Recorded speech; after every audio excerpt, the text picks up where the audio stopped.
வாரத்தில் எப்படியும் ஒரு வாட்டியாவது சிக்கன் பிரியாணி வீட்டில் ஆயிரும். அது எனக்காகவோ என் ஹஸ்பண்ட்காகவோ கிடையாது, என் பொண்ணுக்காக தான் அம்மா அடிக்கடி செய்வாங்க. அவங்க செய்கிற பிரியாணி எங்கள் எல்லாருக்குமே ரொம்ப பிடிக்கும். நான் முன்னாடியே சொல்லியிருப்பேன். ஆனால் என் பொண்ணுக்காக தான் மேக்ஸிமம் வீட்டில் பிரியாணியாகவே இருக்கும். ஏன்னா அவங்க தான் ஃபஸ்ட்டு நான் ப்ரெக்னெண்ட்டாக இருக்கும்போது பொண்ணு தான் வேணும், பொண்ணு தான் வேணும். ஈவன் நான் செகண்ட் ப்ரெக்னெண்ட்டாக இருக்கும்போதும் பொண்ணு தான் வேணும்னு சொல்லிட்டு இருந்தாங்க. எனக்கு ரொம்ப ஆச்சரியமான விஷயம், எல்லாருமே மேக்ஸிமம் என்ன நினைப்போம், பசங்க தான் வேணும் அப்படின்னு நினைப்போம்.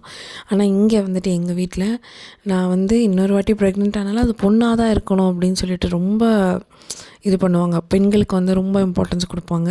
அது மாதிரி ஈக்குவாலிட்டியும் கொடுப்பாங்க. அது ரொம்ப பெரிய விஷயமா எனக்கு தோணும். பிரியாணியெல்லாம் நல்லா சமைச்சு சில்லி சிக்கன் போட்டிருந்தாங்க. நான் செய்கிற உருப்படியான ஒரே விஷயம், வெங்காயம் தக்காளி கட் பண்ணணும், பூண்டு உரிக்கணும், இஞ்சி நல்லா க்ளீன் பண்ணி அரைச்சி வைக்கணும், அவ்வளோதான்.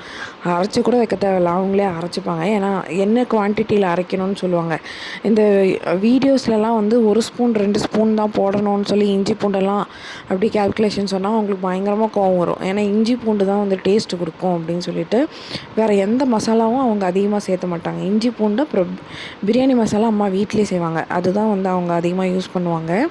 அதுக்கப்புறமா தயிர் சட்னி செய்வாங்க. அது அவங்கக்கிட்டேருந்து தான் நான் கற்றுக்கிட்டேன்.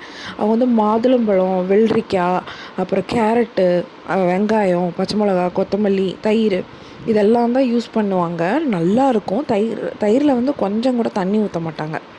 அது அவ்வளோ டேஸ்ட்டாக இருக்கும்.